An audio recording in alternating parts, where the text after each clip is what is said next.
Espero que estejamos todos bem. Boa noite, professor. Boa noite, boa noite.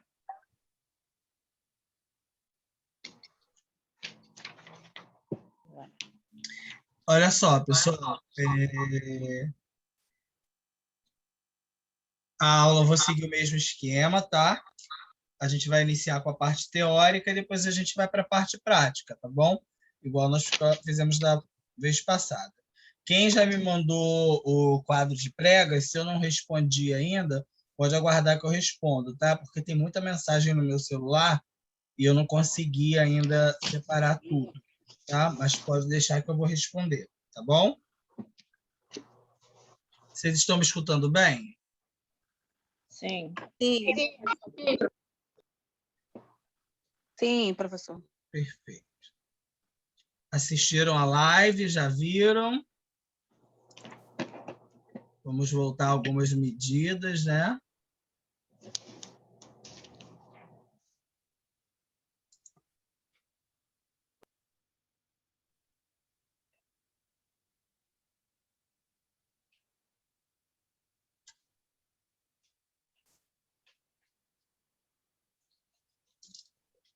Vamos lá, gente. Faculdade de Maricá, a aquisição da linguagem. Essa coisa deliciosa. Ah, deixa eu ver se eu... Peraí. Deixa eu guardar os livros. Depois eu quero mostrar um livro a vocês que a gente vai usar. Bem, gente, então olha só, a linguagem, conforme a gente já viu, conforme a gente já vem conversando, é algo que deve ser visto no seu contexto social, né? Então, quando a gente fala em linguagem na infância, quando a gente fala em linguagem na educação, quando a gente fala linguagem de uma maneira geral, a gente está falando de algo que está atrelado à sociedade, né?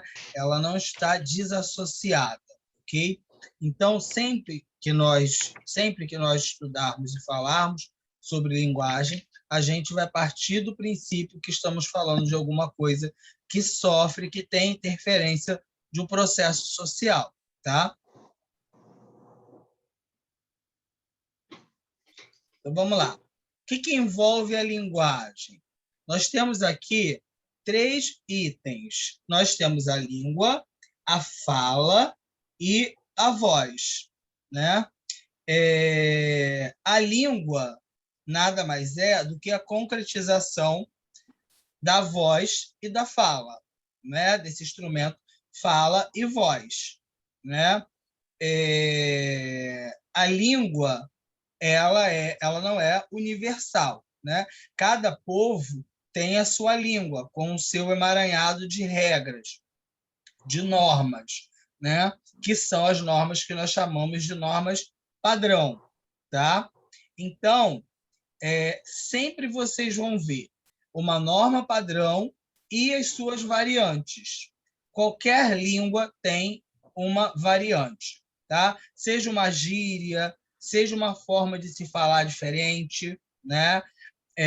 Isso faz parte do contexto da língua. Por quê? A língua ela é viva, né? A linguagem é uma capacidade humana, né? A língua é a arrumação dessa linguagem. Então, existem várias formas de se falar, de se utilizar a língua, né? Inclusive, não só através da fala e da voz, né? Nós podemos utilizar a linguagem de formas diferenciadas também, né? Haja vista aí o processo de inclusão, tá? Bem, dentro desse contexto em que nós estamos analisando, nós vamos falar sobre a comunicação. O professor, na sala de aula, ele precisa estabelecer um processo comunicativo com o aluno. Quando vocês forem para a sala de aula, ou os que já estão, você não vai simplesmente passar matéria. Você tem que se fazer entender, tem que se fazer compreender, né? Dentro desse fazer compreender, tem vários itenzinhos que estão relacionados à comunicação, né? Primeiro, a questão da construção do conhecimento. O conhecimento, ele se constrói, ele é construído através de um processo comunicativo, através do passar, né? Quantas coisas nós aprendemos com os nossos responsáveis, né? Eu vou usar o termo responsável, gente, porque está tendo estão tendo várias alterações agora nos processos legislativos, em que já não sai mais pai e mãe, sai responsável, né? Porque nem sempre o responsável, a pessoa que cria, é aquele que a gente chama de pai e mãe, é avô, é tio, é irmão, enfim. Tem escolas que fazem uma festinha que eu acho muito bonito, que é no Dia das Mães ou no Dia dos Pais, eles não colocam Dia das Mães, Dia dos Pais. É dia de quem cuida de mim. Eu acho muito bonitinho quando usa esse termo, né? Enfim, não entrando aí na discussão do conceito. Então, quantas coisas nós recebemos desses nossos pais, mães, responsáveis, né? Quantas coisas nós aprendemos? Culturalmente, a gente aprende e nos é passado coisas boas e coisas ruins também, né? A gente vê, por exemplo, o próprio papel da mulher na sociedade, né? A sociedade, ela passa uma figura de mulher e isso é passado ao longo dos anos, né? As mães passam para as filhas e as filhas passam para as suas filhas, ou os pais passam para as filhas, né? Na ideia de que a mulher é a dona de casa, né? Ela que tem que fazer os trabalhos domésticos, ela que é responsável pelos filhos, né? Por exemplo, eu não sei quantos de vocês trabalham fora, né? Eu não estou falando que isso é uma regra geral, não, tá, gente? Não me entendam mal. Mas é uma questão cultural já muito sólida, né? A mulher conseguiu o direito de trabalhar, né? Então, tem o homem e a mulher que trabalham. Mas quando chega a casa, quem tem que fazer a comida é a mulher, não é o homem, né? Raras são as exceções, né? Raras são as exceções. Quem tem que cuidar do filho é a mulher, né? Vocês estão estudando. Quando vocês vão para a faculdade, quem fica com o filho de vocês, né? Quem tem que resolver, na maioria das vezes, é a mulher, né? Quando não leva para a sala de aula também, ou deixa com a mãe, deixa com a avó, enfim, com outras pessoas, né? Ou seja, a comunicação ela está atrelada a um processo cultural, né? Então, a língua faz parte da cultura de um povo. E, através da língua, nós vamos passando informação e conhecimento, né? Vamos trocando essas informações. A comunicação ela está atrelada também à questão da expressão de sentimentos, de necessidades, né? Eu não sei se foi para a turma de vocês que eu fiquei de mandar um documentário sobre uma menina que era cega, surda e muda. Foi para a turma de vocês? Acho que não. Foi Foi? sim. Foi, você comentou. Eu vou deixar anotado aqui no meu caderno para eu não esquecer.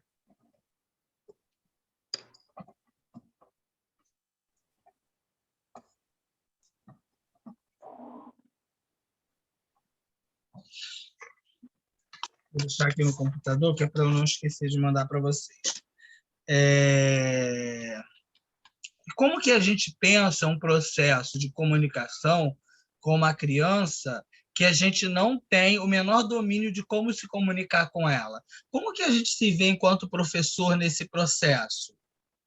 Eu vivo sempre indagando vocês que estão nesse processo de formação? Será que a gente está preparado para pegar um aluno com deficiência auditiva, deficiência intelectual, né?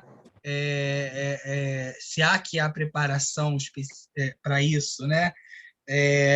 Mas será que a gente sabe os caminhos que nós devemos tomar, né? Como que a gente vai ensinar português, que é uma segunda língua para eles, né? São questionamentos que têm que passar pelo nosso processo formativo. Oi, né? professor. Oi. Alguém me chamou? Eu que dei boa noite. Boa agora. noite. A internet é horrível. É porque o som está saindo pelo computador, não está saindo pelo meu fone. Aí eu não estou escutando direito. E até eu achar como resolve isso, eu já comecei a aula. Eu não sei se eu tirar e botar novamente o fone, ele vai... Eu tenho que fazer um curso, gente, de informática de novo. Quando eu fiz... Me escutam? Sim. Sim. Não mudou nada, continua saindo pelo... Mas, enfim, vamos lá, estou escutando vocês. Deixa eu ver se eu... Não dá. Então, vamos lá. Desenvolvimento cognitivo, social e emocional. A linguagem, gente, ela está ligada, inclusive tem um campo específico da linguística que estuda a linguagem e a cognição, tá? A linguagem, ela está ligada aos efeitos do cérebro, né? Está atrelada aos efeitos do cérebro, aos efeitos cognitivos, ao desenvolvimento cognitivo, né? Além da questão social e da questão emocional, né? A questão social é o meio, né? Acha-se que quanto maior grau de estudo você tem, maior é o seu domínio da língua, né?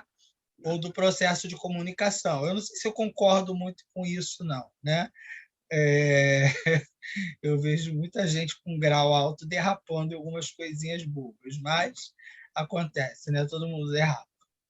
E o emocional vai influenciar na linguagem também. Quando a gente sofre algum trauma, por exemplo, a gente tem,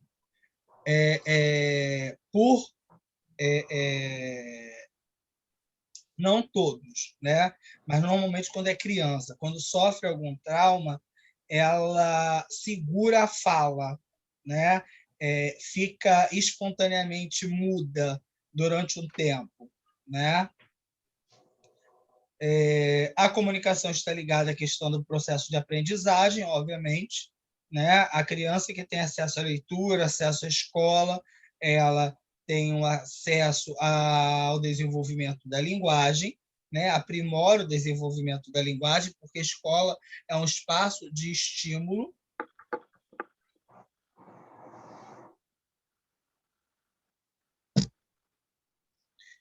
E a comunicação, a linguagem, está ligada também à constituição da identidade, né? A fala, a língua, a comunicação é uma marca de identidade dos grupos sociais, né? Vocês estudaram Durkheim, né? Estudaram os fatos sociais, né? Quando Durkheim vai definir os fatos sociais, ele vai estabelecer que a maneira de se vestir, de se comportar, de se falar, ou seja, os traços da pessoa vão definir os fatos sociais, né? Ou seja, vão ser fatores constituintes da identidade daquele grupo. Por exemplo, quando nós falamos dos povos tradicionais, né? Quando nós falamos dos indígenas, os indígenas, eles mantêm a sua tradição oral, a sua tradição linguística, a sua fala, a sua língua. Por quê?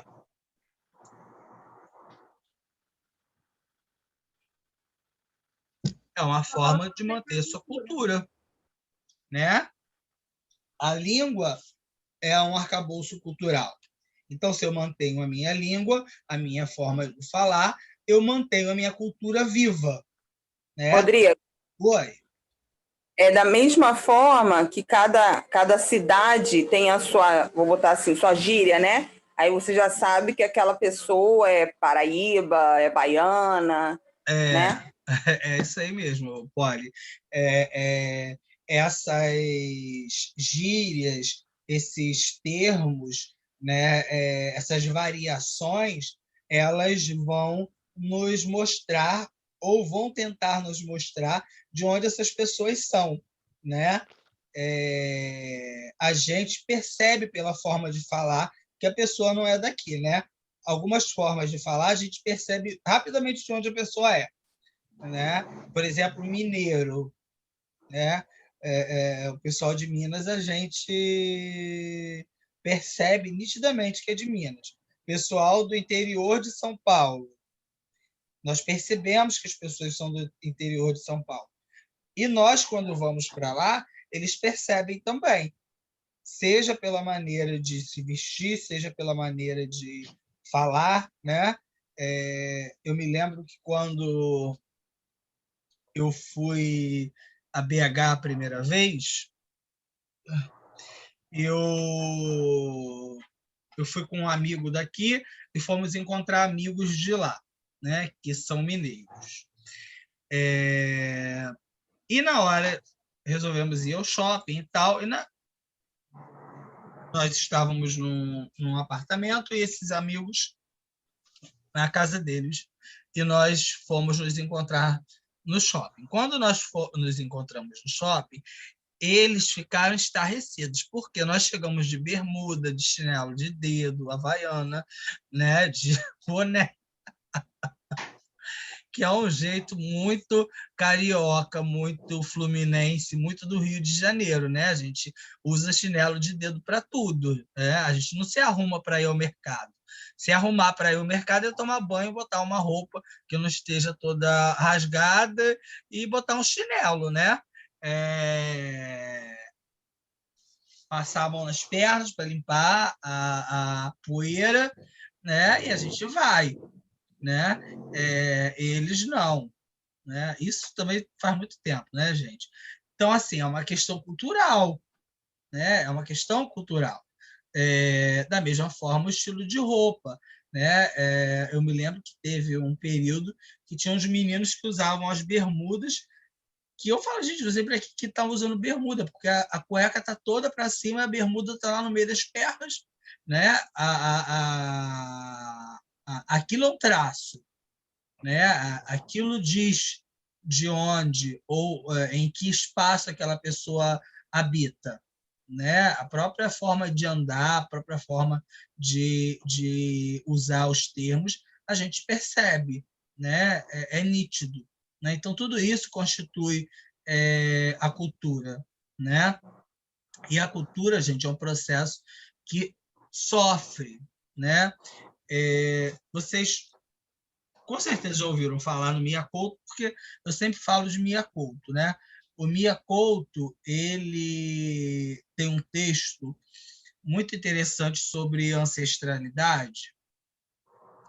Tem uma professora da UF chamada Laura, eu não vou lembrar, acho que é Laura, não, eu ia falar Laura Vieira é outra pessoa. Eu esqueci o sobrenome dela, depois eu vou ver o sobrenome dela. Ela é uma referência em estudos africanos, né? E ela vai trabalhar com a questão da interculturalidade, né? Em que ponto uma cultura tenta sufocar a outra, né? Fazer com que outra deixe de existir. O processo de fala, de escrita, de linguagem, de comunicação, está dentro dessa repressão, né? Por que o meu modo de falar é o correto e o seu modo de falar está incorreto? Por que um é aceito e o outro não é aceito, né? Bom, quais são os empecilhos no processo de aquisição da linguagem, né? Primeiro, a maturação cognitiva e neuromotora, né? Quando a criança tem algum atraso cognitivo, tem algum processo de maturação na aquisição de conhecimento, de desenvolvimento, né? Isso pode atrapalhar na linguagem, ou seja, quando ela tem alguma deficiência de maneira geral, né? Seja em habilidades auditivas e de fato cognitivo, vocal, né? Isso vai interferir na linguagem também, né? Por isso que a gente, na maioria das vezes, vê que quando a criança tem uma deficiência, essa deficiência ela acaba perpassando a linguagem também, né? Uma certa dificuldade de se comunicar, tá? Tomem cuidado nessa questão do surdo, né? Que é o deficiente auditivo, porque nós temos deficientes auditivos, ou seja, aqueles que só são surdos, temos aqueles que são surdos e mudos, e temos aqueles que são surdos, mudos e cegos, né? A criança surda, ela possui a linguagem, ela fala, né? Ela só não pronuncia, não organiza a fala como a gente, porque ela não escuta, né? Mas vocês conseguem perceber que ela grita, ela solta sons, né? É muito interessante, caso vocês venham a trabalhar com crianças deficientes auditivas, né? Vocês podem explorar bastante os pés delas, né? Os pés, as mãos.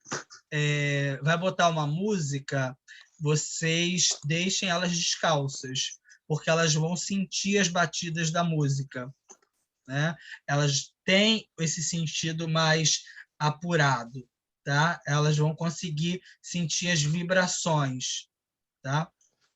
Vão poder participar da atividade com os coleguinhas. Vamos lá. Nós temos também os distúrbios ligados à questão física, emocional, né, que está ali dentro da questão da deficiência. A questão emotiva também pode atrapalhar no desenvolvimento da linguagem. A criança que é muito retraída, tomem cuidado, principalmente quem é mamãe, papai, coruja, né, que fica falando para a criança pequenininha, toma pepeta, toma dedeira. O nome não é pepeta nem dedeira, é mamadeira, chupeta, né? O pronunciamento correto da criança, a partir dos 12 meses, a criança já começa o seu processo de aquisição da linguagem, né? Então, se você continua falando para ela pepeta, dedeira, não sei o que, teteda, ela vai seguir com isso ao longo do tempo, né? Você vai ter um sério problema para tirar isso da criança, tá? A linguagem, ela faz parte de um aparelho reprodutor, né? A criança, ela organiza cognitivamente a linguagem dela, mas que está atrelada a uma questão de reprodução, né? Ou seja, eu utilizo a mesma língua do grupo o qual eu estou inserido, né? Os termos que o grupo que eu estou inserido, né? Então, tome cuidado com essas falas infantilizadas para a criança, tá? Eu não sou um bruxo, não, mas eu estou falando por questão de desenvolvimento da linguagem mesmo, tá? Ambiente encorajador e estimulante, né? Dependendo do espaço onde a criança esteja inserida, gente, ela vai ter uma melhor condição de desenvolver a linguagem ou uma pior condição de desenvolver a linguagem, né? Ela está num lugar onde os pais têm o hábito da leitura, onde ele tem acesso à linguagem, a própria questão de assistir TV. Quando a criança assiste TV, que às vezes a pessoa acha que a criança está viciada, ela está ali num processo comunicativo, né? Ela dança, ela interage, ela vira Homem-Aranha, ela vive Mulher Maravilha, né? Ou seja, ela estabelece um processo comunicativo com a televisão. Eu não estou falando para deixar assistir qualquer coisa, né? Eu estou falando que existe o lado bom da TV. É importante que a criança tenha esse momento de troca, de fala, do imaginário. O imaginário é importantíssimo no desenvolvimento da linguagem, né? Quando ela cria as histórias, né? Quando ela cria os espaços fictícios, ela está desenvolvendo a cognição, o imaginário, o psíquico, tá? Bem, já Macera e Sod vão listar 3 aspectos, tá? Eles vão dizer que 3 aspectos vão ser influenciadores diretos no processo de aquisição da linguagem. Primeiro, os aspectos biológicos, está ligado à questão corporal, à questão do desenvolvimento da criança.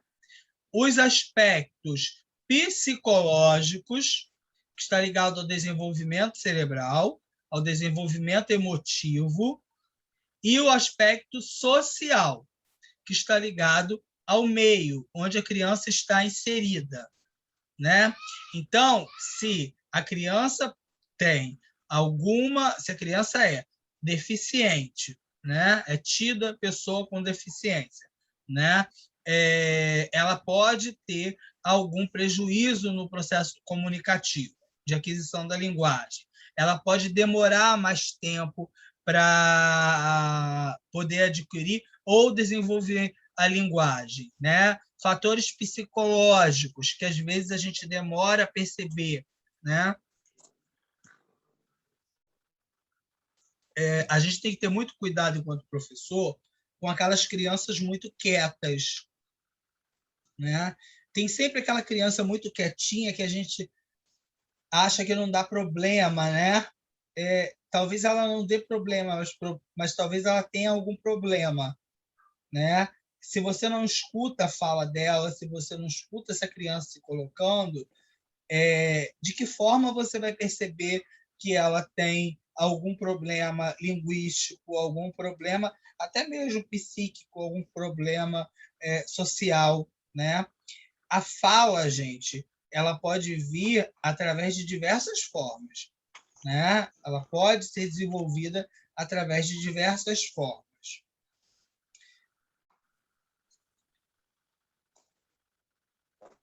Então, vamos lá.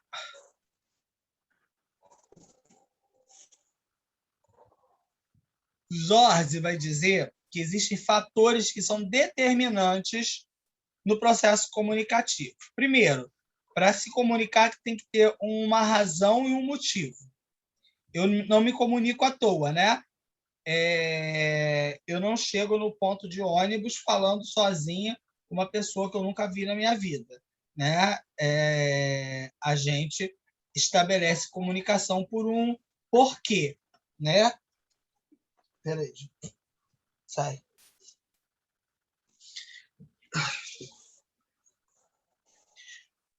Mas, professor... Oi. Mas eu falo com a pessoa no ponto do ônibus que eu já vi na minha vida, eu converso. Mas eu não estou falando que você não conversa com a pessoa no ponto de ônibus. Eu estou falando que a conversa ela vai iniciar por algum motivo, né? Você não chega falando sozinha no ponto de ônibus, né?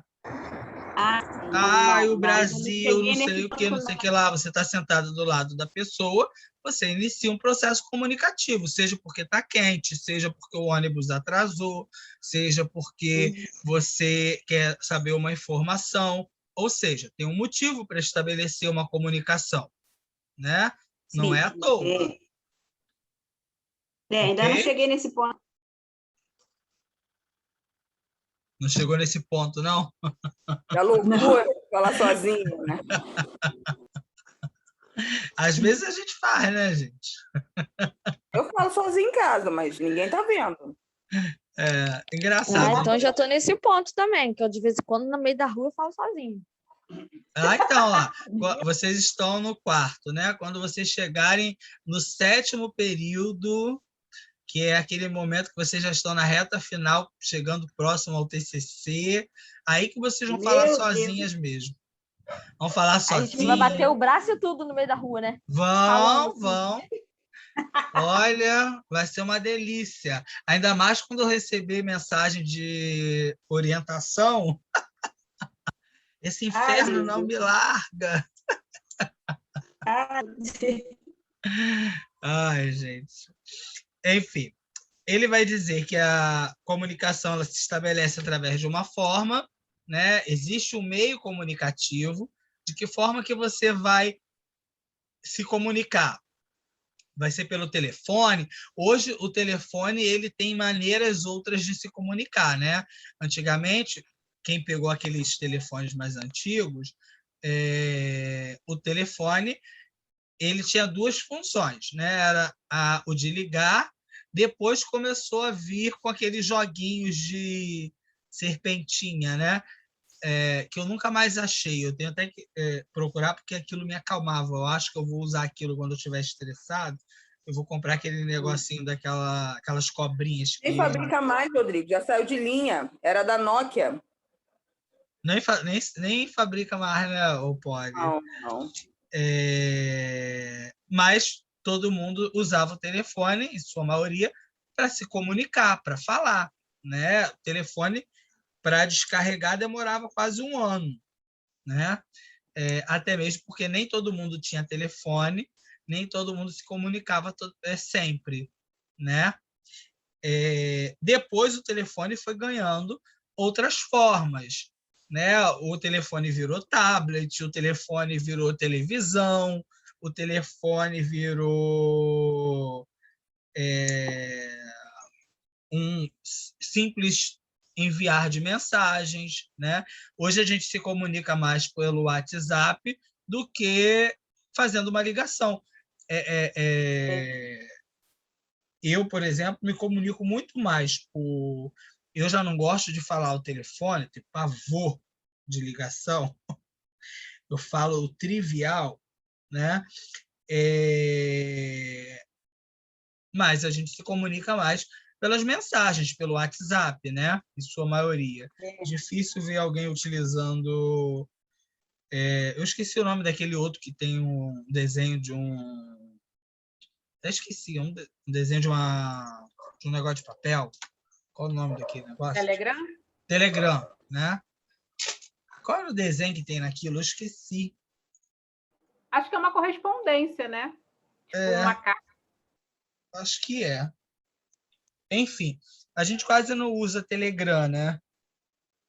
A gente usa mais o WhatsApp, né?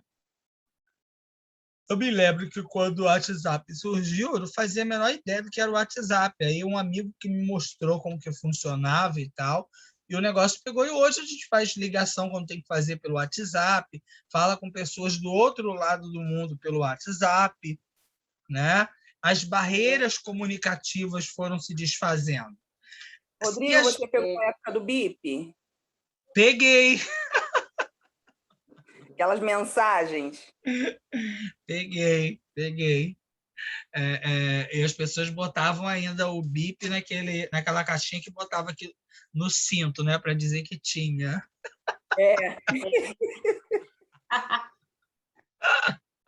Aí você tem a Nextel com aquele PTT. É engraçado, né? Por incrível que pareça, eu soube que a Nextel faliu há pouco tempo, né? Eu não sabia que tinha falido. Agora está para Claro. Agora passou para Claro, né? E antigamente ter a Nextel era sinônimo de dinheiro, de poder, né? A Nextel não era todo mundo que tinha, né? Então era uma comunicação elitizada, né? A Era comunicação foi evoluindo muito, né? Através desses aparelhos. Sim. Hoje eu acho que o telefone só falta andar, né? virar uma Só batedeira. telepatia agora. Oi? Só telepatia agora. Só telepatia agora. Já tem aqueles chipzinhos, né? Vamos lá. Voar ele já voa, né? Quando a gente tá com raiva, a gente tasca ele no chão. Voa. Olha, vou te falar que às vezes eu tenho muita vontade de ensinar o meu a voar. Olha, gente. Eu acho que dá vontade de ensiná-los a voar. Mas, enfim, precisamos deles, né? Nós precisamos também, para estabelecer comunicação, de uma situação ou contexto, ou seja, a comunicação ela é estabelecida em certo período, em certo momento e de forma diferenciada, né? Cada contexto vai determinar o tipo de comunicação que nós vamos estabelecer. Por exemplo, quando vocês acabam de limpar a casa, aí entra alguém com o pé sujo. Você dá um abraço carinhoso e fala: ai, meu amor, não faça isso, né?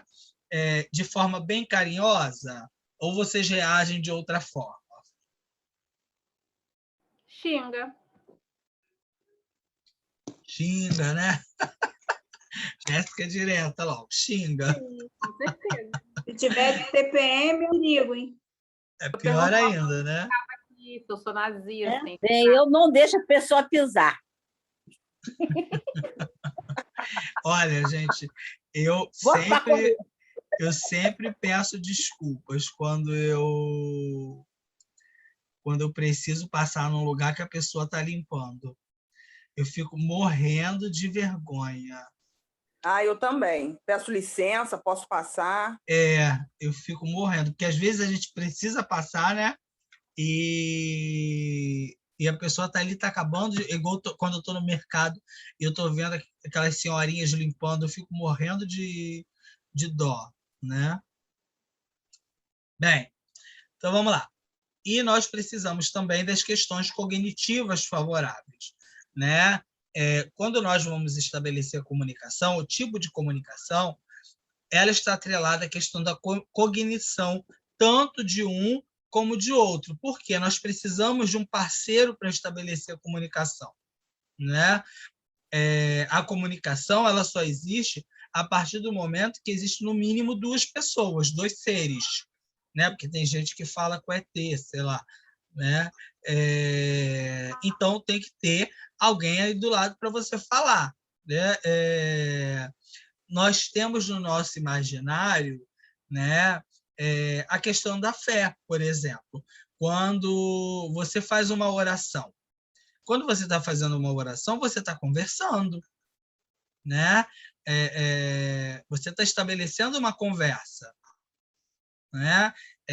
Seja qual a sua religião, eu não estou colocando religião aqui, mas de forma muito bem centrada na questão da cognição, você está conversando, você está falando, você está pedindo, né?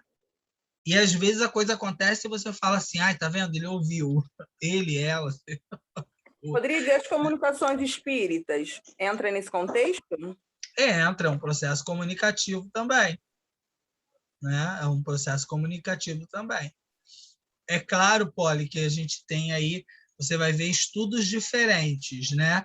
Abordagens diferentes sobre esses fenômenos, né? Que aí a gente está falando de uma comunicação que está atrelada a um fenômeno religioso, né? Existe o campo da educação e existe o campo da análise do discurso que vai trabalhar dentro dessa concepção, né? Chomsky vai trabalhar com isso, né? Foucault vai trabalhar com isso, vão nos ajudar a compreender. Qualquer tipo de comunicação estabelecida ela é passível de uma reflexão, né? Porque eu digo que antigamente, porque hoje eu não ouço muito falar sobre isso, mas antigamente, quando tinha essas comunicações através de crianças, elas eram tidas como loucas, né? Como deficientes mentais. Hoje em dia eu não ouço dessa forma, não sei como se trabalha, né? O que acontece, Poli? a sociedade ela vai evoluindo, né? Ela vai percebendo e se desenvolvendo de formas diferenciadas. Apesar de achar que a gente regrediu um pouco, né? Regrediu na questão dos direitos, regrediu um pouco na questão do entendimento, do respeito ao outro, né? Mas há anos atrás, né? A pessoa falar sozinha na rua já era sinal para ela ser internada, né? Já era sinal para ela ser internada, já era tida como doida, né? Louca, com distúrbio mental, né? Eles chamavam de mongoloide, né? Essas pessoas eram silenciadas, eram escondidas, né? A gente não tinha o hábito de ver, E né? as Nem crianças mesmo. também ficavam bem perturbadas, né? Oi? As crianças ficavam bem perturbadas. Sim, sim, sim. Até mesmo porque o tratamento não era o tratamento adequado, né? A Sim, gente sabe que em períodos anteriores, quem era internado em manicômio tinha tratamento de choque, apanhava, né? Eles não tinham um tratamento clínico ali, né? O tratamento ali era um castigo, né? Era um castigo viver dentro dos manicômios, né? É, Agora você me fez pensar em algo que eu não pensava, né? Como que eram essas crianças dentro desses manicômios, né? Dessas sim, décadas eu já anteriores. vi um filme, já pesquisei sobre isso, algumas coisas, por isso que eu estou falando que era assim, bem horríveis mesmo, né? É, interessante. Isso dá um texto, hein? Dá um Dá uma, TCC, será? dá uma pesquisa interessante. Dá uma pesquisa interessante. Pesquisa interessante. Fiquei aguçado em pensar. Vamos até lá. porque Hum. naquele tempo as crianças não tinham voz que tem hoje, né? Oi? Hoje, até porque naquele tempo as crianças não tinham a voz que tem hoje. Hoje elas são mais ouvidas, né? Aquele tempo era Sim, mesmo. sim. Hoje a criança tem muito mais fala do que antigamente, né? A criança não tinha um lugar. A criança ela chegou a ser entendida como um adulto em miniatura ou como uma tábua rasa, né? Que a gente ia inserindo as coisas, né? A criança não tinha esse lugar de falar, né? Ela tinha que seguir duramente as regras que os pais impunham, né? É. Então vamos lá. Vamos a alguns questionamentos. Primeiro, como se dá o desenvolvimento ou o processo de aquisição da linguagem? O que determina o surgimento da linguagem? Quais são os fatores essenciais que interferem ou influenciam o seu desenvolvimento? Em que momento começa a aquisição? Isso vai variar, gente. Isso vai variar por quê? Nós temos diversos autores que vão discutir a partir de diversos pontos de vista, né? E a gente vai ver ao longo desse período alguns pontos de vista sobre esse processo de aquisição da linguagem, desenvolvimento da linguagem, até chegar à escrita e os distúrbios que vão influenciar na questão da escrita e da fala, né? Nós temos estudos, nós temos concepções diferentes, né? Nós temos falas diferentes. E todos esses autores são importantes. Nós vamos ver desde Saussure, né, até a ecolinguística, que é algo mais próximo de agora, né? Bem, nós sabemos que a linguagem ela é separada em estágios e fases ou momentos, né? Primeiro, quando a criança vai balbuciar, né? Que é de 3 a 4 meses, chegando a 6 meses. Né? Ela começa já a ter aí um início de tentativa de estabelecer comunicação. Né? A criança, antes disso, ela não está rindo para você. Que você olha e fala, está rindo para mim. Não é, aquilo é um reflexo para ela. É só a partir dos 3 meses que ela realmente passa a ter algum tipo de reação comunicativa. Né? A partir dos 10 meses, entre os 10 e os 12 meses, a criança ela já começa a desenvolver a fala, né? Dentro de um universo de 50.000 palavras. Tá? Ela é capaz de absorver nessa etapa aí 50.000 palavras. Ok? A criança, gente, de 3 anos e meio até 6 anos, né, ela tem um pleno domínio para o desenvolvimento da linguagem, tá? Da capacidade linguística, da absorção linguística. Então, ela aprende a fala com muita facilidade. Se ela não aprende, a gente tem que interferir, tem que ir ao médico, tem que procurar ajuda para verificar se há algum problema, se há algum distúrbio, alguma questão que está interferindo nesse processo de desenvolvimento da linguagem da criança. Tá? Pode só ser um atraso mesmo, não indicando nada. Né? A partir dos 12 meses, ela já começa a formular pequenas frases, tá? De acordo com as necessidades dela. Está muito ligada à questão do behaviorismo, né? Do condicionamento. Crescimento vocabular dela vai dos 16 aos 20 meses. Tá? Ela começa a ampliar de 50.000 para uma média de 600.000 palavras. Tá? A fase telegráfica, que é quando ela já começa a estabelecer uma comunicação maior, já com uma formulação mais específica de frases, né? Menos condicionadas e mais emotivas, mais reflexiva, aquela fase que a criança fala umas frases que a gente não espera, né, do nada, né?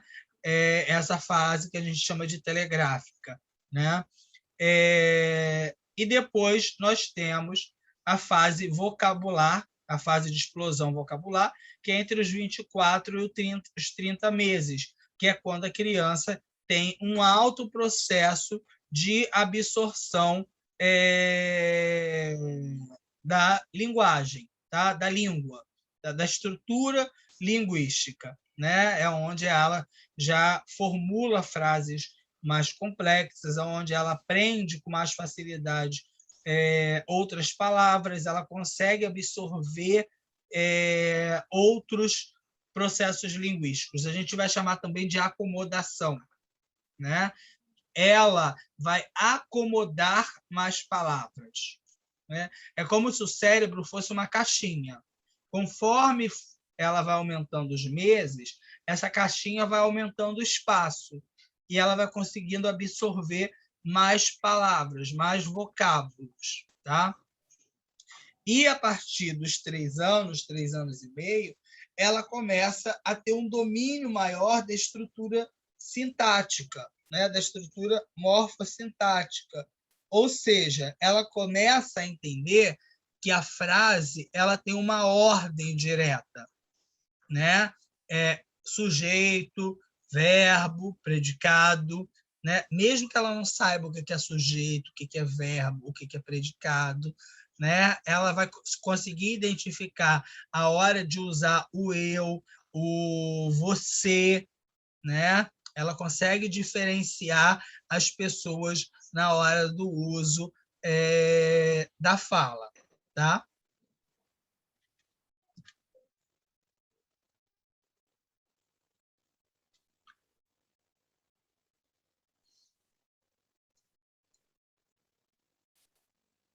Bem, nós vamos listar aqui 3 sistemas que são os sistemas que nós falamos que são interdependentes.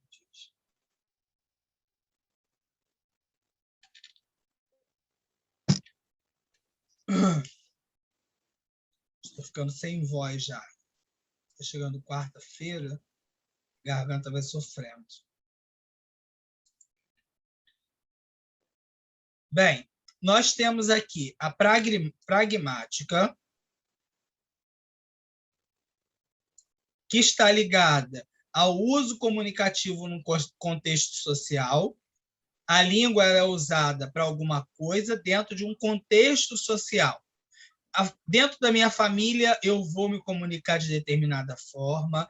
Dentro da escola, vou me comunicar de uma determinada forma, né? A gente tem por hábito falar na escola quando o aluno responde a gente de forma atravessada. Você fala assim, você está achando que está falando com seu pai, com sua mãe, né? Porque não é o habitual que aquela fala seja utilizada dentro daquele espaço, né? Nós temos, ligado a essa questão pragmática, para além disso, nós temos uma questão fonológica, né? Nós temos o aparelho fônico, né? A reprodução dos sons, a produção dos sons. E são 2 processos. A criança ela tem que perceber o som e reproduzir o som. Às vezes ela compreende, ela percebe, mas ela não consegue pronunciar. Ela come um N, come um U, come um I, né?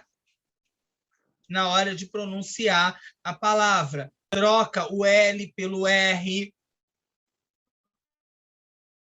Né? Essas trocas na fala podem fazer parte de um processo, né, que está dentro do processo de aquisição, mas se a criança ela já chega aos 6 anos de idade e ela não consegue reverter esses sinais, a gente tem que fazer um acompanhamento, né? Um acompanhamento fônico, que não é o professor que faz. O professor ele pode identificar, né? Mas ele só vai ter o martelo batido quando um especialista analisa aquela criança, né? Nós temos o processo semântico, que está ligado à representação dos signos, dos símbolos, né? Que vai nos dizer a função social do símbolo, da linguagem, da fala, né? Determinadas palavras que eu uso em determinados contextos, né? Por exemplo,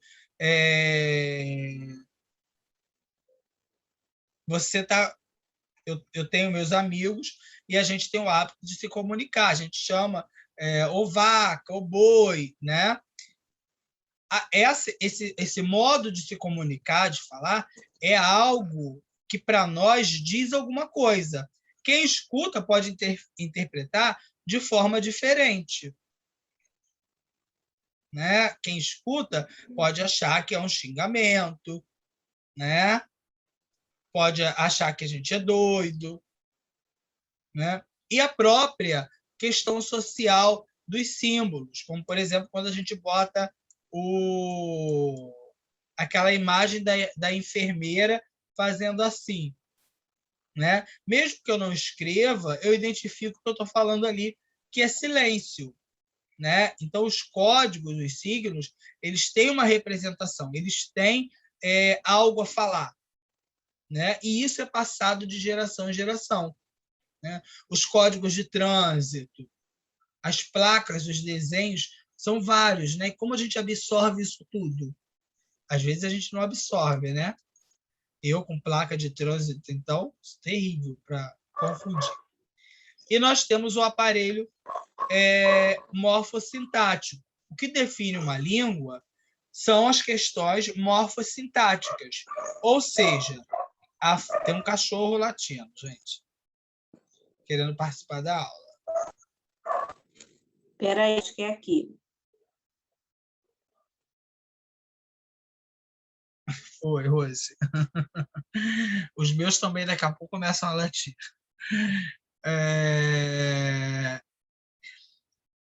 as estruturas morfossintáticas vão ser o que vai determinar o que é a língua. Que língua é essa, né? Por isso que nós temos uma defesa hoje muito grande de que nós falamos não o português, mas que a gente fala o brasileiro, né? Entendendo-se que a nossa língua é muito diferente do que o português que se fala em África, se fala em Portugal, né? Já que nós temos mudanças, nós temos diferenças tanto morfológicas como sintáticas, né? Tanto como forma, como organização da frase. Por exemplo, que é algo que eu sempre uso muito, né? O famoso, que vocês já sabem que está errado, te amo, né? Que é, no português aqui do Brasil, pronome oblíquo átono não pode vir no início da oração. É amo-te. Mas em Portugal pode, né? Então, a gente já tem marcas morfossintáticas aí de diferenciação. Isso vai diferenciar uma língua da outra, né?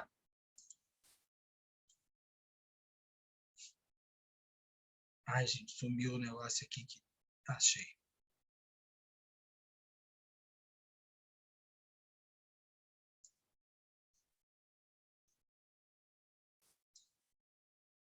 Que horas? Bem, como que se dá o desenvolvimento pragmático da língua? Primeiro, o desenvolvimento pragmático ele está ligado a uma intenção comunicativa, né? Ele vai se iniciar a partir do momento que eu tenho uma intenção de me comunicar, de que eu quero estabelecer uma comunicação, uma fala. A habilidade de usar a língua em diferentes contextos. Por quê, gente?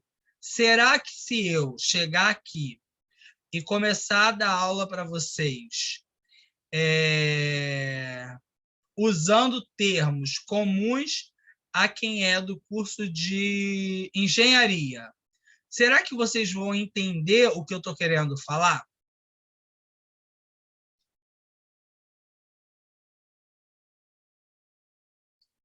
Vou dar um exemplo prático a vocês. Vocês sabem que eu e o computador não somos amigos, né?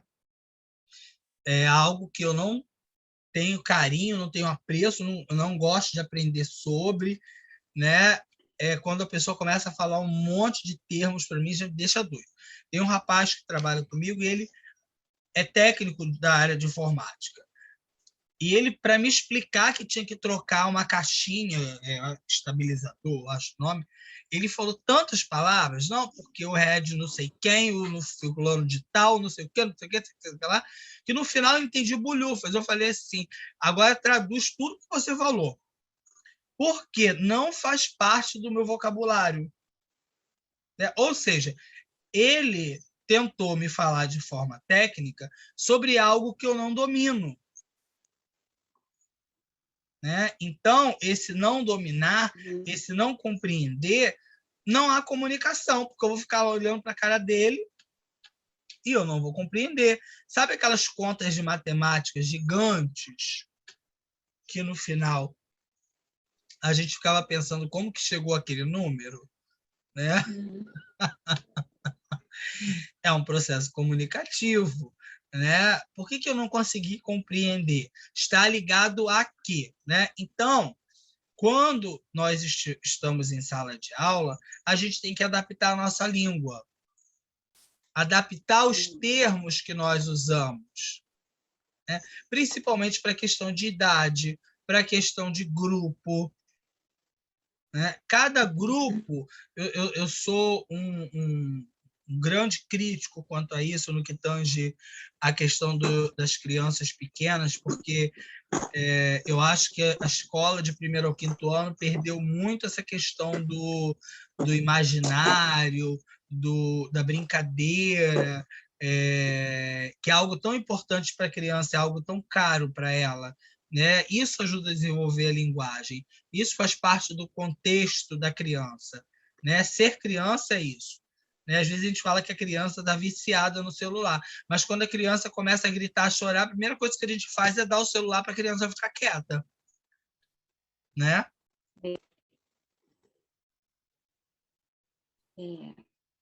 Em que medida esse dar o celular, fazer a criança ficar quieta, é culpa nossa também nessa incubação que a criança tem dentro do celular, dentro da televisão, né? Que às vezes a gente fala, a criança não quer fazer outra coisa, mas vai fazer o quê? Né? Ela está com os amiguinhos, o pai e a mãe tem um momento de brincar, de conversar, de falar, né? Essa troca de informação, tem esse hábito construído, né? E isso está gerando, não é, professor? Está gerando até alguma patologia, porque já tem até vídeos aí de criança que quer bater no pai e na mãe porque tiraram o celular, que avança a agressividade, entendeu? Que surta, tem surtos sei lá, de esquizofrenia. Aconteceu dentro do avião, a criança surtou porque a mãe tirou o celular, entendeu? Então, isso está gerando até patologias, né? Exato. Exato. Gera agressividade, né? Dependência. Tudo gera dependência, gente. Tudo que é demais gera dependência. Né? A dependência ela não é só química. Né? Quando você fica viciado num seriado, você está dependente, mesmo que momentaneamente. É uma dependência curta, uma dependência que passa, né? Para vocês terem ideia, eu às vezes lia alguns livros e quando eu via que estava chegando o final do livro, eu já começava a bater uma tristeza tão grande, parecia que eu ia morrer para chegar no final do livro. Acabava o livro, me dava um vazio por dentro, uma vontade de chorar terrível, né? Eu sou assim. Oi? Eu sou desse jeito quando eu leio. É desse jeito, Jéssica? Eu fico, né? Eu sempre, apesar de agora não ter tanto tempo para ler esse tipo de literatura, né? Mas eu tenho por hábito, pelo menos, ler 2 livros literários por ano, né? Ou reler, porque às vezes eu preciso reler os livros, né? Faz muito tempo que eu não dou aula de literatura, então eu tenho que reler, senão eu esqueço, né, gente? As histórias. Eu leio muitos livros, mas são livros teóricos, livros de educação, né? E às vezes eu quero ler coisa que seja isso. Até livro de banca de jornal, gente. Eu li um livro de banca de jornal, O Mistério do Castelo, da Rua, não sei o quê. Um livrinho pequenininho de mistério, que eu peguei porque eu não tinha outra coisa para ler. Eu falei, vou ler esse livro aqui. Nossa, eu fiquei tão vidrado no livro de uma história maravilhosa que estava escondida numa capa feia que eu não percebi, né? Ou seja, a gente cria uma dependência, né? Mesmo que momentânea, né? Seja a comida, as pessoas que são dependentes, que chegam a ser algo espantoso, né? O hábito de comer direto, né? É doentio, é viciante, né? Então, tudo isso está atrelado ao vício, né? Bem, então vamos lá. Além da questão da intenção comunicativa, do contexto onde nós utilizamos a linguagem, né? O contexto, gente, é algo muito importante, tá? Gravem a questão do contexto aí com a caneta bem vermelhinha em cima, porque o contexto ele é muito determinante dentro do que tange a linguagem, tá? Adaptar a fala ao contexto, né? envolvem aspectos não verbais, sociais, ambientais, né? Tanto a questão social, a questão do ambiente onde nós estamos inseridos, aos códigos, que são esses símbolos não verbais, as placas, né? Os refrigerantes, as marcas, até quando isso influencia a gente, né? Até onde esse aparato comunicativo interfere no nosso dia a dia, né? Até onde comprar aquela camisa com jacarezinho que custa o olho da cara, porque tem um jacarezinho miudinho verde aqui, é um jacaré, não é? Ela corta jacaré, não é? Ela gosta. Que a pessoa olha e fala assim, olha só, tá usando Lacoste, né? Às vezes a camisa não tem nada, só tem um jacarezinho, mas ela é cara, né? E esse ser cara, ela se transforma num símbolo, né? Uhum.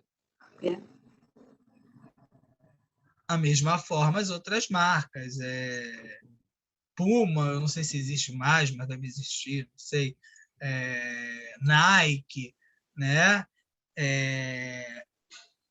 E isso diz sobre suas questões sociais. Isso te localiza dentro de um grupo social. Mesmo que a origem daquele símbolo, daquela blusa, seja duvidosa, né? Ou seja, de um lugar, de um processo de aquisição mais barato, né? A Rua da Alfândega, Alcântara, né? Que também vendem roupas com esses símbolozinhos com um desconto bem maior, né? De E, produção. obviamente, não é a mesma qualidade, né? Obviamente não é da mesma qualidade. Ai, meu Deus. Vamos lá. Jacaré e outra lagartixa. Oi? Uma é o jacaré e a outra é a lagartixa. É verdade. Tem os prós e os contras, né? Vai pagar mais barato, mas compensação Vai ostentar. tem a ostentação, né? Então vamos lá. Envolve também com quem nós queremos comunicar, o que vamos comunicar e como comunicar, né? Com quem eu quero falar? Vou chegar lá numa reunião de professor, no dia do conselho de classe. Fala aí, maluco! E aí, doidão? Batendo aí na mão dos professores. E aí, fulana? Né? A gente não chega no conselho de classe assim, né? Conselho de classe normalmente é um dia desesperador, né? Um dia que a gente chega arrancando os cabelos. E eu, quando ia para conselho de classe, a primeira coisa que eu fazia era chegar e juntar umas 2 mesas para eu espalhar meus diários, né? Para fechar tudo que tinha que fechar naquele dia. E nem queria muita comunicação, não. É um dia de briga também, não reprovar e tal. Enfim, vocês vão adorar passar pela experiência do conselho de classe. Então, o que eu quero comunicar? Para quem eu quero comunicar? Como que eu vou comunicar? São 3 pontos aí muito importantes, tá, gente? São 3 pontos que vão ser de grande interferência no processo educativo, tá? No processo de formação e de informação da linguagem, ok? Vamos lá. Ok.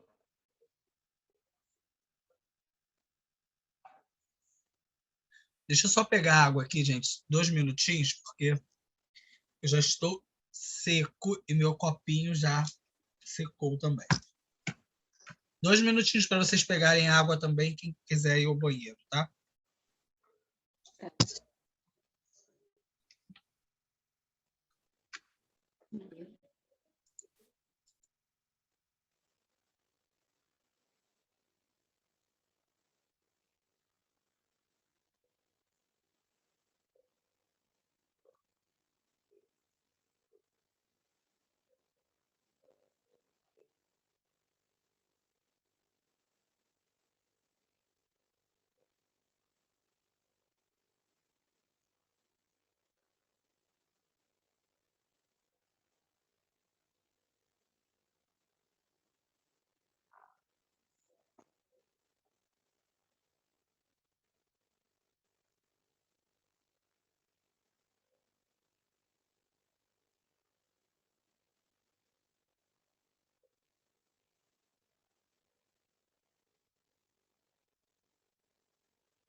Olá. Oi. Aqui. Para mim tinha caído, aí entrei de volta. Quê? Parecia que a minha internet tinha caído, eu voltei de novo. Ah, tá.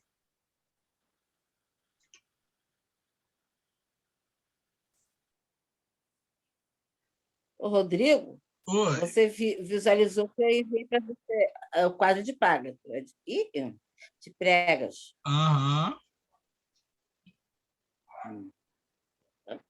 Tá certinho. Pelo menos- Ah, Está correto, dona Márcia. graças a Deus. Eu Amém. aproveitei, eu fiz para enviar para a aluna. Aham. Aproveitei para minha aluna especial.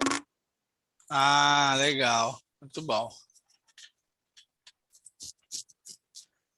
Muito bem.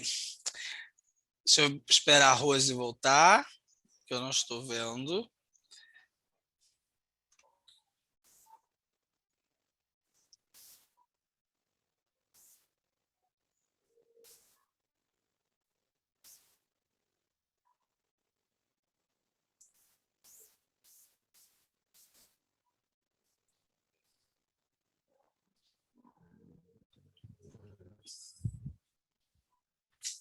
Eu separei um livro para mostrar a vocês. Deixa eu pegar. Rodrigo,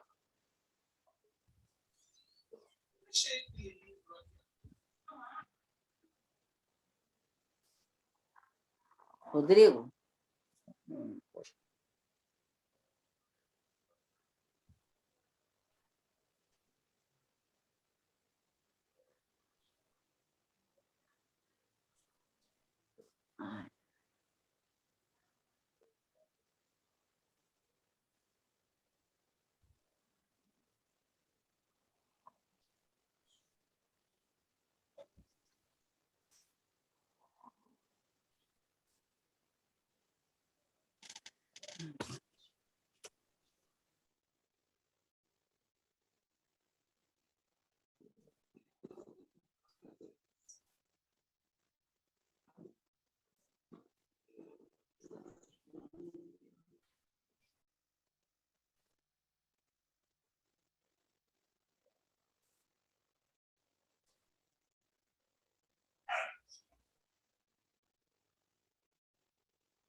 Vai entrar?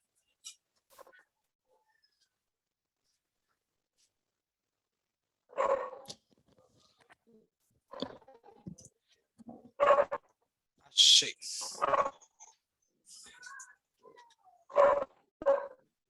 Deixa eu fechar o microfone que...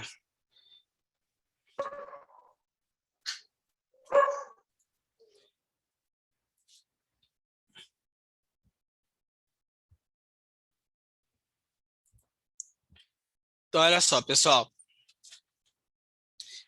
Eu não achei ainda em PDF esse livro aqui.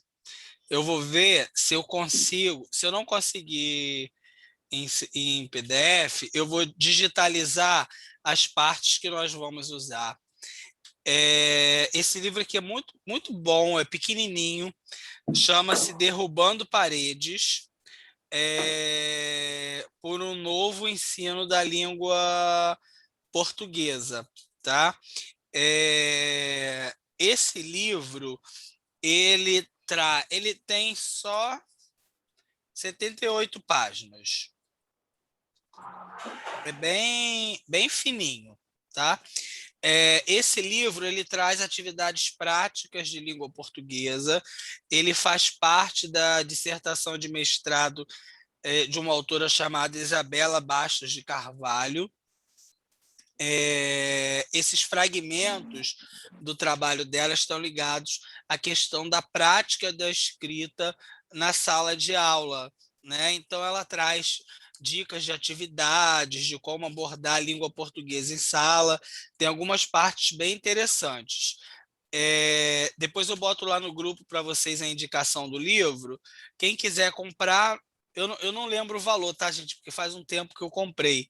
Mas também não precisa comprar, eu vou digitalizar a parte que a gente vai precisar, tá? Só compra quem quiser comprar mesmo, quem achar que vai ser importante. Tem um outro livro que eu vou ter que procurar, porque está misturado aqui nas minhas coisas, que traz só brincadeiras e atividades práticas de língua portuguesa em sala de aula. Esse livro é muito bom. Ele já é um pouquinho maior e ele já é antigo, ele já tem um tempo, mas ele traz dicas de atividades de língua portuguesa em sala de aula para diversos assuntos. É bem interessante. Eu não sei se já tem ele em PDF. Vou tentar achar e mando para vocês, porque gastar dinheiro agora é bem complicado, né? Então vamos lá, gente. Eu estou baixando tudo em PDF. Só compro os livros agora essenciais. Pena que não dá para rabiscar, né, o computador. Então vamos lá, gente. O que a pragmática abrange? Ela abrange o uso espontâneo da linguagem, ou seja, a língua é algo essencial e que nasce, a linguagem ela vai se desenvolver espontaneamente, né? Quando a criança está lá falando sozinha, quando a criança está com seu amigo imaginário, conversando com o boneco, aquilo é espontâneo, é uma linguagem espontânea, né? A linguagem é assim. Tudo deve ser observado quando a gente está falando de criança, né? Mas essa fase do imaginário faz parte da vida dela e faz parte do processo de desenvolvimento da língua, tá? Atos da fala, né? Em que momentos eu estou utilizando a língua, né? Como eu utilizo a língua? Esses atos da fala estão muito atrelados à questão das funções comunicativas, né? Quais são as funções que a língua tem para mim, né? Eu posso estabelecer uma linguagem, uma comunicação, seja por uma necessidade afetiva, por uma necessidade. Tem alguém batendo panela aí, gente? Batendo panela, copo, ventilador. Deixa eu botar no mudo.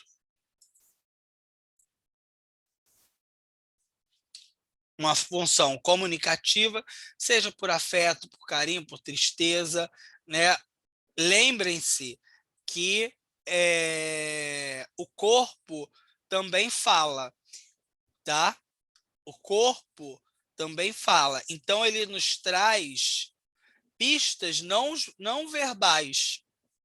Às vezes, a gente percebe que a pessoa não está bem pelo jeito dela caminhar, pelo jeito dela sentar, aquelas pessoas que são muito comunicativas e às vezes ficam em silêncio, né? Ela pode não demonstrar pela fala, mas pelo jeito de andar, pelo jeito de sentar, a gente percebe que aquela pessoa não está muito bem, né? Pelo próprio jeito dela sentar em algum espaço, né? Eu tenho um hábito de sentar na praia para ficar pensando, né? Eu não tenho o hábito de tomar banho no mar, mas eu gosto de sentar lá para ficar pensando, né? Ou às vezes não pensar, só ficar sentado mesmo, né? O meu corpo fala, né? A forma como eu vou me posicionar, né? Quando eu tô triste, eu não fico pulando ou cantando a música da Xuxa, né? Apesar de que tem pessoas que têm reações adversas, né? Às vezes a pessoa está muito triste por dentro, mas por fora ela está tentando parecer que ela está bem, né? Ou seja, a comunicação ela se faz de outra forma aí, né?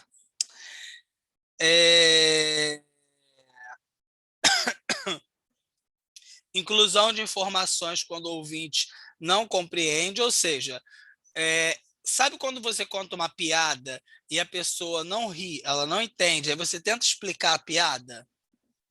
É isso. É você tentar informar alguma coisa, explicar alguma coisa, você está dando aula sobre um conteúdo. A pessoa não entendeu, você não vai explicar da mesma forma, você vai tentar achar uma outra forma para explicar aquilo que você estava tentando se fazer entender, né? Oi. Eu falo assim, que a questão não é o que a gente fala, é o que o outro entende. Sim, tem nos primórdios, quando eu tinha um relacionamento, né, eu sempre falava isso, Poliana, o que eu falo é um problema meu, o que você entende é um problema seu, né? Porque às vezes a gente fala uma coisa e a pessoa entende completamente diferente, distorce, né? É bem complicado, né? Tem pessoas que são craques em distorcer a fala do outro, né? Eu passei por situações, inclusive em questão de trabalho, eu não converso sozinho, porque eu não sei o que o outro vai falar que escutou ali, né? Eu não sei. Quando vocês forem atender pais de alunos, não atendam pais de alunos sozinho. Vai conversar com o professor, não sente sozinho, porque se for para apresentar algum problema, alguma coisa do tipo, você não sabe como a pessoa vai reagir e o que aquela pessoa vai falar que ouviu de você, né? A distorção. Eu tive um problema com um aluno do curso de psicologia, que ele errou uma questão, e ele gritou assim: você deve estar ficando maluco, né? De uma forma bem grosseira, né? Aí eu fui e fui bem ríspido com ele, né? Deixei bem pontuado que ele não estava falando com os amiguinhos dele e que eu também não tinha comprado o meu diploma para uma pessoa chegar lá naquele lugar para me chamar, falar que eu estou ficando maluco. Eu posso ser doido, um monte de coisa, né? Mas tudo vai uma questão de respeito. Depois ele foi me procurar para querer falar comigo, eu falei, não, Nina, não. Eu só falo com você com outra pessoa junto, né? Eu só falei com o aluno com uma pessoa do núcleo lá do NAP, na sala. Eu não sei o que a pessoa ia falar que eu disse, né? A gente nunca sabe o que o outro carrega, né, gente? A comunicação tem lá as suas armadilhas, né? Por isso que às vezes a gente precisa trocar o turno com o ouvinte, né? A gente se tornar ouvinte e o outro falante. Se a comunicação não se está estabelecendo, a gente troca de posição, né? O outro tenta explicar, né, o porquê que ela não está entendendo e a gente se põe no espaço de ouvinte, né? Não adianta a criança falar não entendi, né? Mas não entendeu o quê? Qual o ponto que você não entendeu? E aí ela se coloca, né, para que a gente se coloque também, ok? Fluência das mensagens, gente, isso é muito sério, a fluência das mensagens. A forma como eu utilizo a língua, né? Eu falo para as pessoas, e eu já tive brigas feias por causa disso, porque eu falo que eu sou professor de português. Então, quando você escreve faltando pontos, vírgulas, eu entendo o que está escrito ali, né? A minha primeira leitura é sempre da forma como está escrito ali. Né? Aí eu falo, você está me fazendo uma pergunta? Você está afirmando? Né? Por quê? Os pontos e as vírgulas me fazem falta.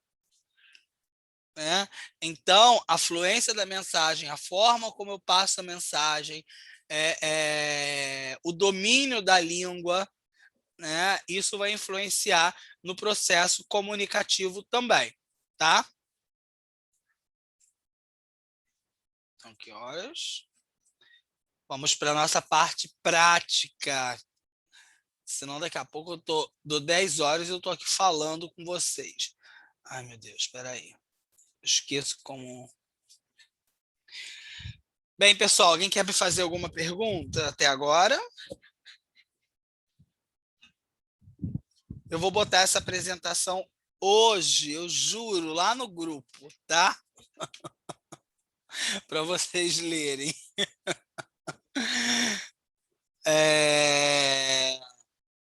É uma parte mais chatinha, eu sei que é uma parte chatinha, gente, porque tem muitos conceitos, né? Até entender essa questão da fala, mas é algo importante para vocês que vão lidar com crianças, né?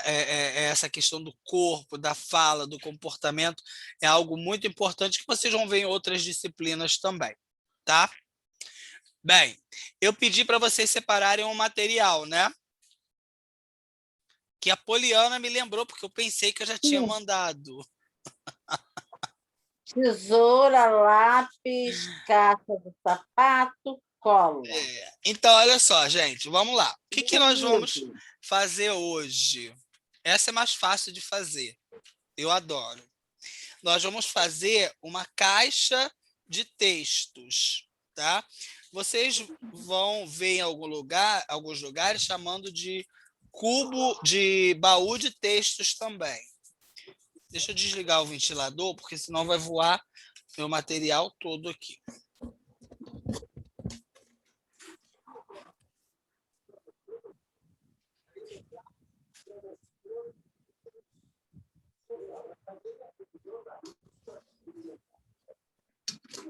Minha mãe fala que minha mãe fala assim: você não dá aula para criança, para que você fica com esse monte de enfeite? Né? Eu falo, mãe, eu dou aula para futuras professoras, elas têm que enfeitar. A sala tem que ser enfeitada. Tem pavor de ver sala sem enfeite. Então, olha só, gente. Vocês, para fazerem a caixa de texto, vocês podem utilizar qualquer caixa. Eu falei caixa de sapato, porque é o que normalmente a gente tem em casa, né? Para não ter que comprar uma caixa, né? Então, assim, você pode usar uma caixa de sapato. Eu tenho aqui uma caixa que é bem menorzinha. Eu comprei na papelaria essa daqui para fazer uma caixa pequena de fichas, né? Que eu não fiz ainda, que eu quero fazer. Por que eu adoro caixa de texto? Porque, às vezes, a gente tem aqueles livros antigos que passa de um ano para outro, a criança não leva, aí não sabe o que que faz, não sei o quê. A gente pode dar uma outra roupagem à caixa de texto, tá? Bem, eu trouxe aqui uma caixa maior, né, que é mais próxima a uma caixa de sapato. Primeira coisa que a gente faz é enfeitar a caixa, né? A caixa, a gente vai escolher a temática que a gente vai utilizar. Você pode utilizar uma caixa de texto mais generalizada, ou seja, que não tenha uma questão específica, que tenham diversos textos. Eu escolhi a minha caixa de textos, o tema da Turma da Mônica. Se a cola abrir, eu vou mostrar a vocês. Então, vamos lá. Eu fiz aqui, primeira coisa, eu vou escrever que é uma caixa de textos. Por que que tem que ser uma caixa dura, gente? Resistente. Porque a ideia da caixa é que a criança manuseie, né? Verônica, o seu filho que gosta de desenhar, você pode dar a caixa para ele pintar, fazer a ornamentação da sua caixa, que vai ficar bonita, vai ficar bem conceitual, né? O meu é da turma. Opa, o meu é da turma da Mônica também, ó. Mas o meu é gibi, serve? Serve. Os adolescentes. A gente pode usar a caixa de texto, gente, para diversas coisas. Ó, aqui, olha como ficou a minha tampa. Essa aqui é a tampinha da caixa de textos, tá? Mas próprio é igual a Ana Maria Braga, você já mostra um pedaço de ingrediente, o resto já está pronto. Entendi nada, cara. Não está pronto ainda. Olha aqui. Aqui é a tampa da caixa. Tem uma caixa. Aqui tem a tampa. Tá. Primeira coisa que eu vou fazer é a tampa da caixa. Eu já coloquei aqui. Eu já fiz aqui no computador, né? Porque eu não tenho esses dotes criativos igual a vocês. Eu já fiz a imagem que eu quero colocar na minha tampa da caixa do texto. Vocês podem escrever, enfeitar, colar. É importante que aqui em cima esteja o título caixa de textos, tá? Para a criança identificar que aqui dentro vão ter vários textos. É um espaço onde eu vou colocar os textos, ok? E, então, já fiz a tampa, viu, Jéssica? Ok? Colei, passei cola, é porque a câmera também não ajuda muito. Deixa eu ver se agora vai estar mais próximo, né? Assim vocês estão vendo a minha mão, né? Não estão vendo o meu rosto. Então, eu fiz aqui a tampa. A parte interna da caixa, vocês não precisam colocar nada, só se vocês quiserem. Do lado, o ideal é que vocês enfeitem também, né? Eu, como falei para vocês, escolhi o da Turma da Mônica. Cadê a cola? Os enfeites, gente, eu imprimi, tá? Pode imprimir em papel adesivo, né? Que é mais fácil do que colar. Pode, com certeza, super prático. Tem gente que, como eu falei, o filho da Verônica desenha, então ela pode dar para ele desenhar também. Quem desenha, tem mais gente que desenha na turma. Aqui, ó, colei a Monicazinha, depois eu posso passar um hidrocor, e a ideia é que eu faça na caixa inteira, né? Eu posso escrever aqui do lado de novo, caixa de texto, né? Botei aqui a Mônica. Eu fiz outros também, gente, mas eu não vou colar agora, não, tá? Fiz aqui, ó, vários da Turma da Mônica, que eu adoro e que eu vou colar na minha caixa toda, né? Essa caixa é sofrida, porque toda turma que eu dou metodologia da língua portuguesa, eu tiro o desenho para colar de novo. Então, coitada da caixa. Ornamentei a caixa, ok? Então, ó, já tenho a minha caixa ornamentada.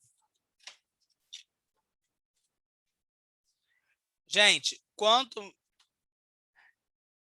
mais ornamentada, né? Quanto mais enfeitada, mais chamativa ela vai ficar, mais bonita ela vai ficar. Quem usa pano, quem sabe... eu gosto muito daquele chita. Eu acho lindo chita, né?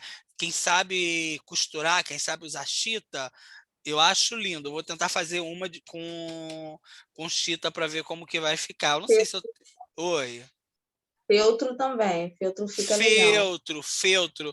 Eu ainda não aprendi, Verônica, a mexer com o feltro, né? Eu até encomendei duas coisas de feltro a uma amiga, né? Mas eu quero aprender a mexer com o feltro, porque o feltro ele é super maleável também, né? Fica muito bonitinho também, né?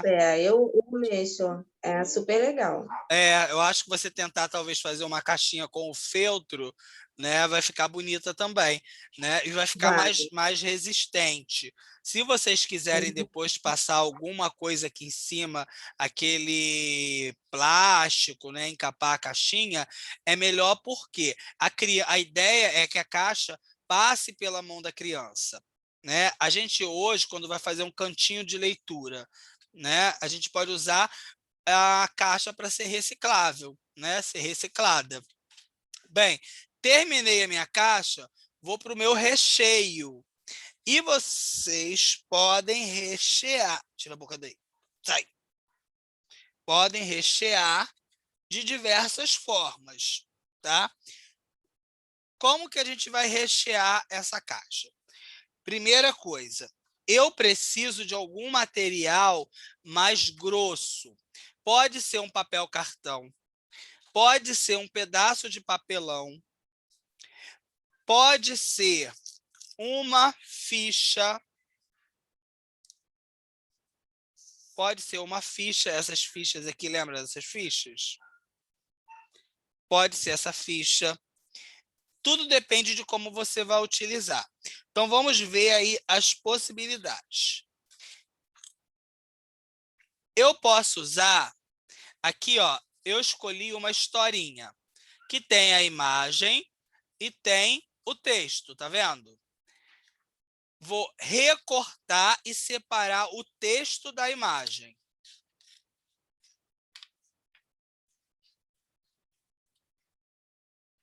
Vou separar o texto e imagem, tá?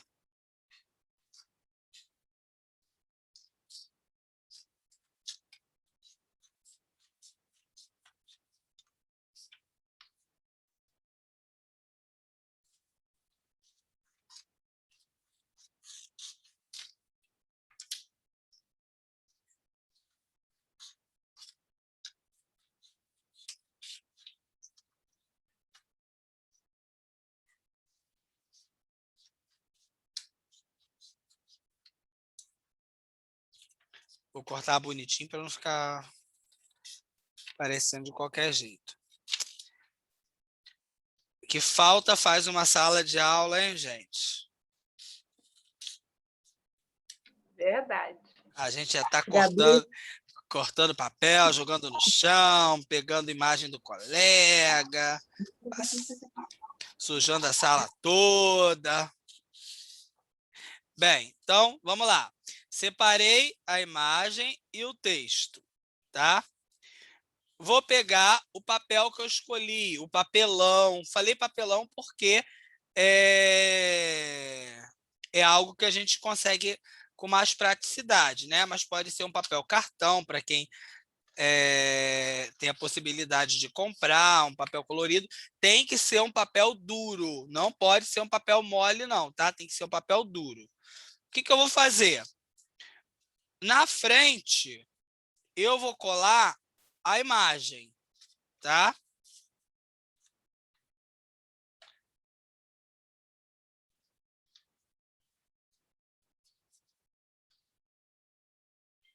Na frente eu coloco a imagem.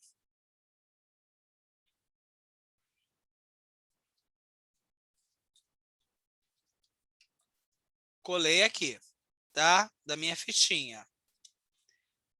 Atrás, eu vou colar o texto.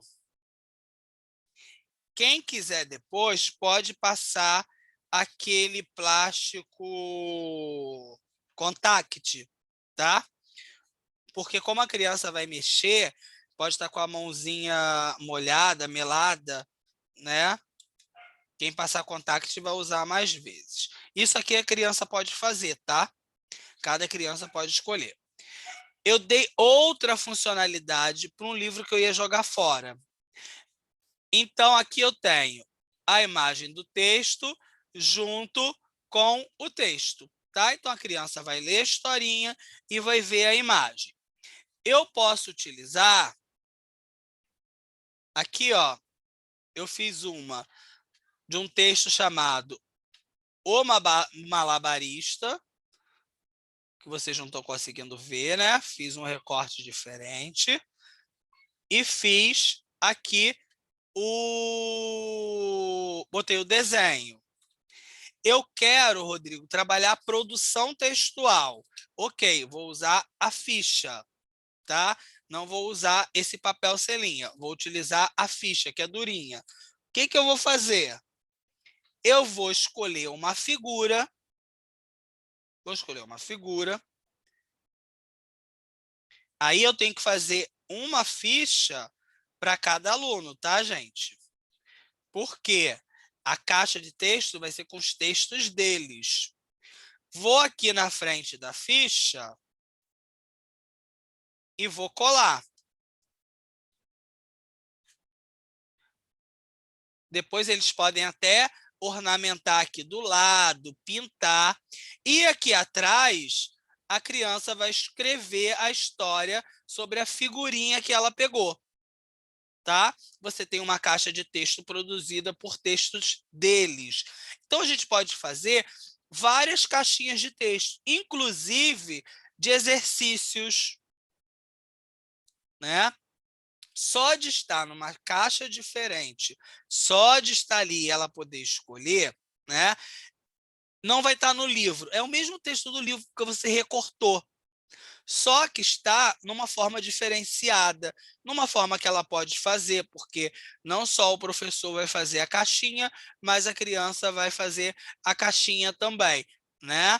E como eu falei para vocês, vocês podem fazer de diversos tamanhos, vocês podem fazer com diversos materiais, né? Não dá para fazer numa caixa de geladeira, né? Fica maior. Vocês podem utilizar também para outras disciplinas, tá? Por exemplo, vocês podem fazer uma caixinha para ir dividir em grupos, né? E colocar ali, por exemplo, sobre questões históricas. Aqui, ó, tem uma imagem falando sobre escravidão. Eu colo só a imagem sobre a escravidão e deixo o texto sobre escravidão solto dentro da caixa misturado com outros textos. Então, ele vai ter que procurar e ler o que está descrevendo aquela imagem. Você está trabalhando história, está trabalhando interpretação de texto, criatividade, percepção. Tá? E a criança vai adorar fazer a ficha, gente. E ela vai se achar importantíssima porque ela fez a fichinha que vai ficar na caixa de texto que os outros vão ler também. Né? Porque a ideia da caixa de texto é que ela passe pelos outros, que todo mundo tenha acesso. Qual é o dia da gente mexer na caixinha de textos? Né? A gente pode criar uma caixa de textos com cartas, né? Eles escreverem cartas para os outros coleguinhas e colocarmos na caixa de textos. Enfim, nós temos... Vou botar os meus textos dentro das minhas caixinhas. Outra possibilidade também, usando aí a ideia que a Verônica trouxe do gibi, né, é você criar uma caixa de texto sequencial. Que aí, cada página vai ser uma ficha. Né, que aí ela vai ter que utilizar outro material, né? Porque aí você vai ter que fazer a ficha, Verônica, com contact, né? Porque cada página vai ser uma ficha. E você pode para ficar durinho. Para ficar durinho. Para conservar mais. Conservar e para que eles consigam manusear. E você pode pedir que eles coloquem em ordem, né? você pode pedir também para que eles completem os quadrinhos, inicia com a história e pede que eles continuem para fechar a caixinha, né? Eu amo caixa de texto, gente. Eu acho uma coisa muito prática de fazer. Eu acho que é um trabalho que fica super legal para a criança, né? E dependendo da criatividade do professor, além de ser fácil de fazer, porque não precisa ter altas habilidades, porque você pode comprar um enfeite pronto, né? Depende daí do quanto você quer enfeitar a sua caixa, né? Eu queria muito que a gente tivesse presencial, porque a gente ia botar para expor no corredor para todo mundo ver esse material. Infelizmente não dá para fazer, né? Mas que eu acho importante que vocês tenham, né? Aí a gente vai seguir a mesma ideia, tá? Vocês vão produzir e vão me mandar as fotos da caixa de texto de vocês, tá? Bem, gente, alguém não gostou? Alguém gostou? Alguém gostaria de falar alguma coisa sobre a caixa de textos? Eu amei. A minha vai ser bem colorida. Ah, muito Também bom. Adorei, professor, muito legal. A minha também. Já estou aqui animada. Cheio de glitter. Compras, vou ter um laço, umas coisas muito loucas. Ô, professor, você comprou essa caixinha aí aonde? Aqui em Maricá? Comprei, sabe ali perto do Cenecista, tem um Ah, lugar que vende material de artesanato, sei. aí tem essas caixinhas também, né? Ah, tá. Tem um isopor, quem quiser fazer uma caixa bem diferente também, que não é caixa, né, é um círculo, tem uns isopores redondos maiores que não tem nada por dentro, são ocos, né? Quem for trabalhar ciência, quiser trabalhar o universo, né? Dá para fazer, por exemplo, as fichinhas redondas, colar a foto do planeta e atrás falando sobre o planeta, né? Pintar como se fosse o universo a caixinha, né? Fica bonito também, dá para. Porque a ideia é você misturar, porque você não está trabalhando só ciência, você está trabalhando texto ali também, né? Enfim, tem várias possibilidades de vocês fazerem. Eu particularmente, acho a caixa de textos um mecanismo didático prático, um mecanismo didático que a gente consegue fazer muito rapidamente e a gente pode fazer junto com as crianças, né? A gente pode construir junto com a criança, em grupo, suja a sala, passa guache, é assim mesmo, o bom é assim, né? A criança tem que se sujar também, né? Eu me lembro de uma propaganda da Omo que eles botavam que se sujar faz bem, né? Então, vamos deixar as crianças se sujarem também, pintarem, organizarem, e vocês também, né? Vocês fazerem suas caixas de textos, né?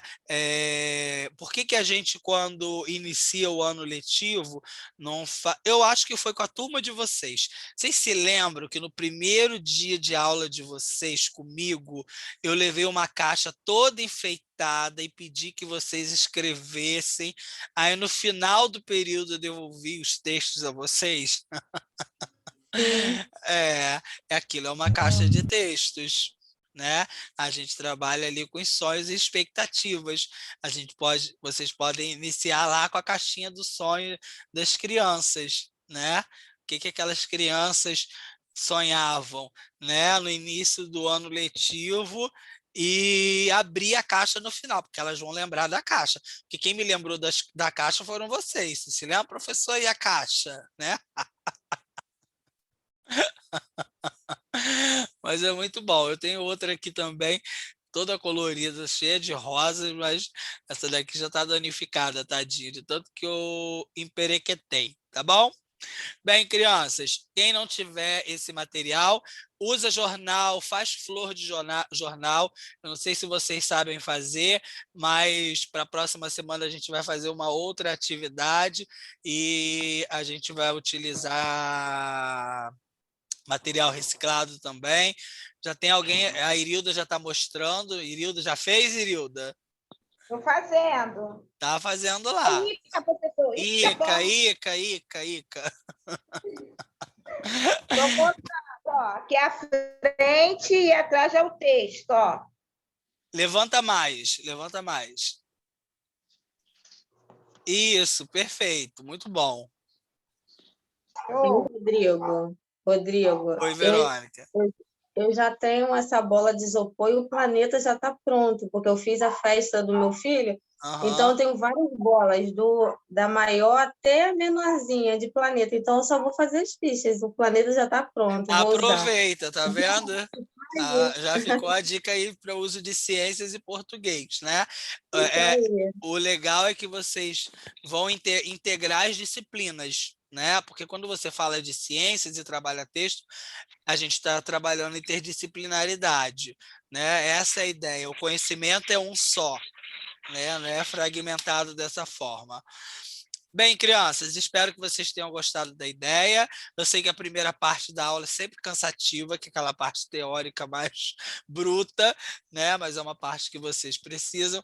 E essa segunda etapa já é uma parte mais prática, que eu acho essencial a gente saber fazer, né? Ter essas ideias. Não quer dizer que a gente vai usar tudo, mas quem sabe quando vocês estiverem lá, que eu tenho fé grande que eu vou vê-las e vê-los todos lá em sala de aula, na orientação pedagógica, educacional. Aí vão lembrar, vamos fazer uma caixa de texto, vamos fazer uma caixa de texto com os sonhos das crianças, vamos botar os sonhos no papel. Escrever faz bem, escrever é a extensão da alma, né? E a gente tem que fazer isso com os pequenininhos, dar oportunidade, tá bom? Espero que vocês tenham gostado da caixa de textos, que vocês tenham uma ótima noite, né? Aproveitem esse restinho de noite aí para cortar o papel, para ir produzindo a caixa. Aí vocês têm até a próxima semana para me mandar as fotos, tá bom? Sem pressa, sem correria. Podem fazer a caixa com laço, enfeitado, cheio de purpurina, que eu também adoro isso. Eu acho lindo. Adorei, Rodrigo. Que bom. A ideia é muito boa. Que bom. É bem interessante, né, para as crianças. Criança adora, gente. E a gente tem que tirar um pouquinho, mostrar para eles que tem coisas concretas que a gente pode fazer, né? Enfim, crianças, fiquem bem, cuidem-se. Boa noite, pessoal. Boa noite. Boa noite. Boa noite, pessoal.